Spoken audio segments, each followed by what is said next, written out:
Hey everybody, welcome back to the channel. So today we are going to go through an engine that you guys have asked for. It is this third rail brass Delaware and Hudson Challenger that was released about 20 years ago. It is probably one of the hardest to find engines in O-scale, so let's take a look at it.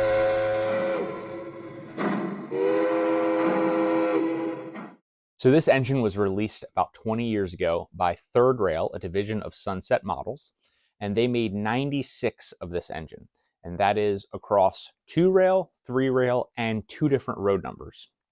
So if you assume that maybe 2/3 of those went into the 3-rail market and half for each road number, this is really about one of 30 engines, which is incredible. And I've only ever seen one of these for sale, and that's this one that's sitting right here behind me.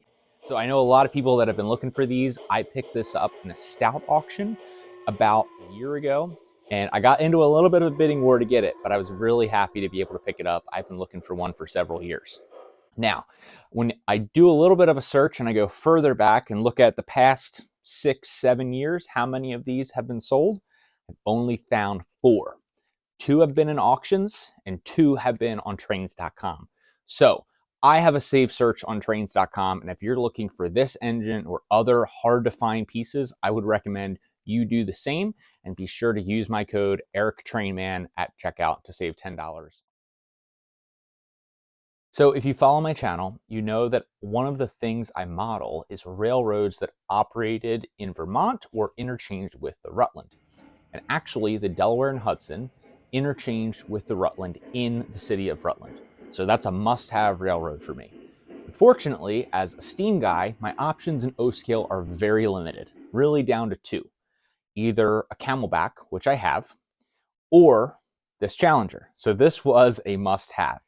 Now, these Challengers are unique from a history perspective because they really only operated in service for about 7 to 13 years, depending on which model you look at and when they were delivered before the D&H went to dieselization. But it's really one of the few examples, or maybe the only example, of a big articulated steam engine pulling freight and operating in New England. So taking a closer look here, you can see this engine is absolutely gorgeous. Third Rail did a terrific job with it. Note some of the differences in detail between this Challenger and the UP style Challengers that have been done by Lionel or MTH or others. There's a lot of differences, including the smoke box and specifically the tender, headlight position, and some other things. So for that reason, no one else has made a scale D&H Challenger, or at least not as of yet. So just for comparison purposes, this is a Lionel Lionmaster semi-scale D&H Challenger, and this is based on the UP body style. So you could see all the differences. It is just a totally different engine. Note the differences in the windows and the smoke box. Specifically, the tender is a totally different tender.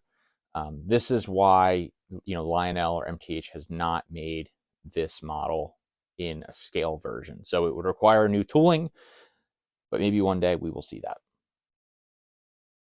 So let's run this engine around the layout. But before we do that, I want to hear from you guys. I'm trying to figure out what to do with this engine.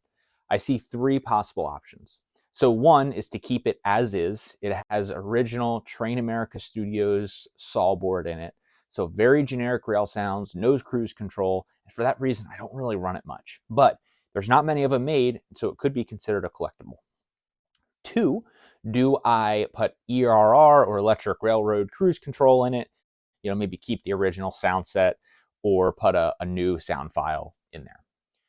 3, do I permanently modify this engine and have someone put legacy in it with whistle steam and all the bells and whistles that come in new legacy engines? So let me know in the comments what you guys think we should do with this engine.